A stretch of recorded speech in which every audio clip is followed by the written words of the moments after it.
Tem um ditado que diz assim: quanto mais você atiça a fogueira, mais as chamas aumentam.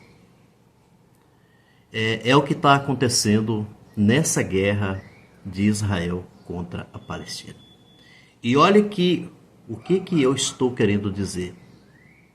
Eu estou querendo dizer que essa matança provocada por essa guerra de Israel contra a Palestina, essa matança de inocentes, isso daí pode causar muito ódio. O mundo não aceita esse tipo de situação como nós estamos assistindo todos os dias aqui do genocídio e do extermínio do povo palestino.